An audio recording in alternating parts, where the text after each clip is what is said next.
After the governor of Imo State got information that a village in Osu local government area had been turned into a ghost town where people abandoned their properties to scamper for safety, he decided to set up a joint security team to reclaim the captured village. However, each time these joint security teams meet up to discuss their strategies on how to go about the raid on the kidnappers den, they end up discovering on the day of the raid that their strategy had been revealed to the kidnappers and that they had run away to avoid arrest. Seeing this, the team decided to change their strategy on how they prepared for the raid. The security team knew they were not going against their regular kidnappers, but what they didn't expect to discover at the crime scene was a pot of egusi soup filled with human meat and other roasted human body parts, some of which were partly consumed, scattered all over the kidnappers' den. The story began in the once thriving communities of Osu local government area in Imo State and neighboring Uli in Anambra State, Nigeria. These villages, surrounded by lush vegetation and deep valleys, had been transformed into an abandoned ghost town filled with fear. For months, residents had been living under the shadow of what they believed were just violent bandits and kidnappers. Doors remained shut, businesses abandoned, and traditional rulers had gone into hiding. Even the wealthy sons and daughters of these communities had given up on celebrating Christmas at home. But the truth was far worse than anyone could ever imagine. It all came to light on a Monday when a joint security team comprising the Army, Police, and the Department of State Services (DSS) launched an offensive attack against what they believed was simply a gang of kidnappers. Their target was the camps hidden in the Nkwera Uda community in the Osu local government area of Imo State. The operation itself was challenging because the criminals had barricaded roads with fallen palm trees and also dug trenches to prevent access to the area. Military vehicles were held up for over 30 minutes as security operatives used shovels to fill the holes and also saws to cut and clear the fallen trees. A source who witnessed the 6-hour operation noted that as soon as the security convoy passed, the bandits emerged from hiding to reopen the trenches while terrified villagers watched helplessly. What the security forces found when they finally breached the camp was beyond comprehension. Inside an 8-room flat with crumbling roofs was evidence not just of kidnapping, but also of something out of a horror movie. Pits filled with roasted human bodies, decapitated heads, and charred human remains were found in the camp. The security team discovered a pot of egusi soup containing human meat. They also found a basket around the camp containing 4 human skulls, roasted alongside other parts of the body. Some body parts appeared to have been cooked and eaten, while others were used in preparing soup. The security team also discovered that these were not just random victims. Among the decomposing remains in a very deep pit was Eze Paul Obu, a traditional ruler of a village in Okigwe, and Victor Chukwuemeka, a youth leader from the same community. Both had been kidnapped from their homes. Eze Paul had been murdered, while another kidnapped traditional ruler, His Royal Highness Eze Ndukwe of Amagu Ihube, was miraculously rescued during the raid. The visibly shaken Eze Paul later revealed that his fellow ruler and the youth leader had been killed just 2 hours before the security forces arrived. The reason behind the killing was reportedly related to the traditional ruler's support for Governor Hope Uzodimma. But this wasn't just about politics. The gang had established a reign of terror that controlled every aspect of community life. Before any family could hold a marriage, funeral, or other ceremonies in the village, they had to first of all settle the gang with whatever amount of money that was demanded. The residents were forced to contribute food for the criminals' upkeep as they paraded themselves as lords, terrorizing and threatening those unable to meet their demands.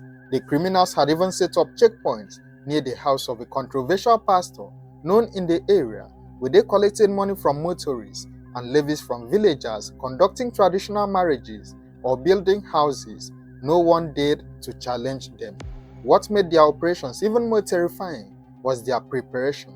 They had laid landmines at strategic points on the roads and at the entrance to their camp.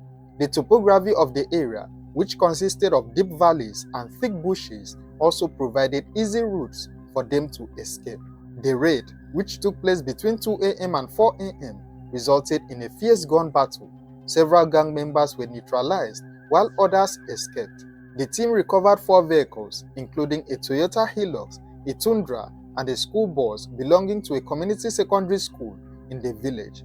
They also found bags of gari, rice, gallons of cooking oil, a generator, a plasma TV, bulletproof jackets, guns, and ammunition.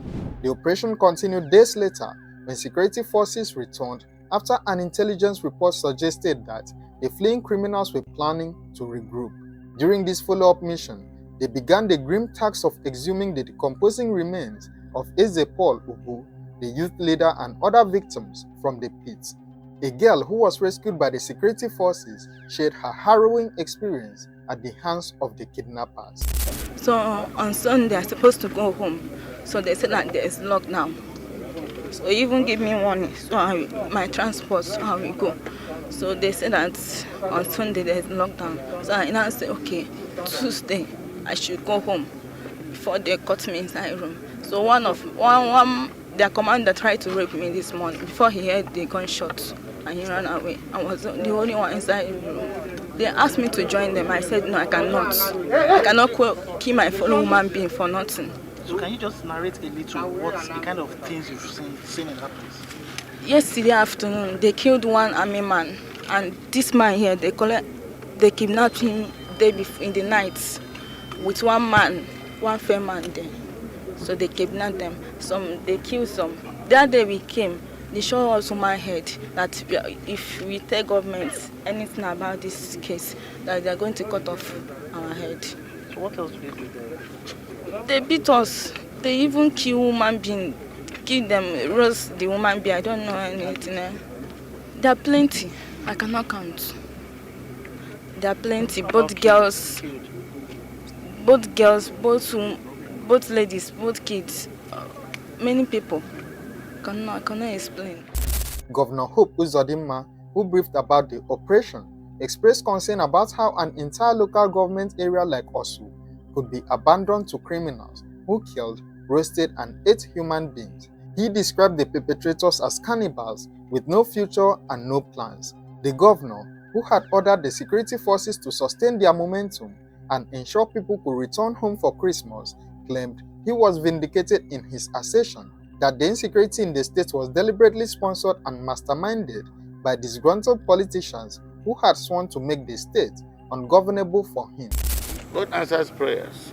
Only yesterday, the entire Christian Association of Nigeria converged in Owerri to pray to Almighty God to reveal and expose those behind the insecurity in Imo State. And I'm also vindicated. If you recall, several months ago, I did tell the whole world that this insecurity is contrived and sponsored by enemies of the state, particularly some aggrieved politicians who doesn't like peace and who doesn't want the progress of Nigeria. But today, I think we can go home and continue to thank the Almighty God.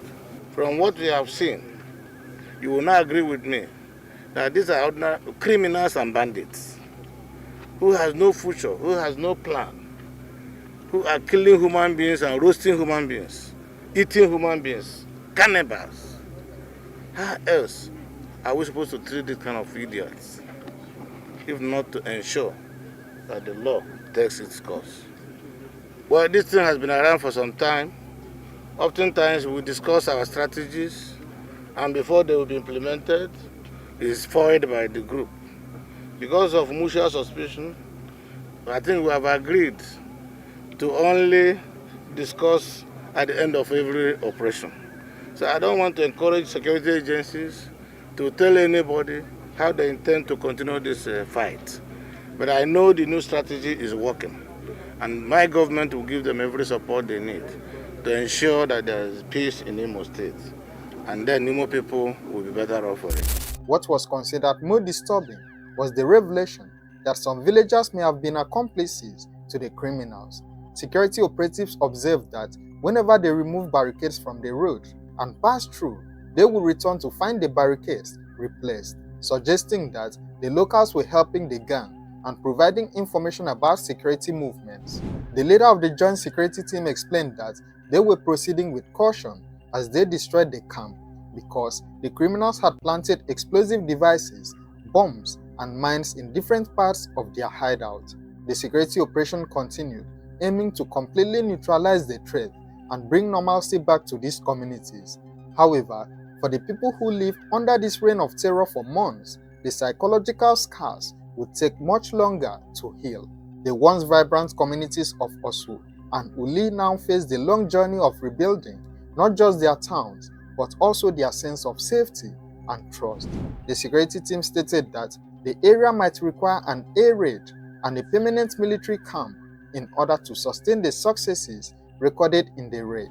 These events took place in December 2021, and at the time of making this video, it is believed that safety and normalcy had long been restored to the affected communities. If you found this story interesting, please like, share and subscribe to this channel for more true crime stories. Thank you for watching.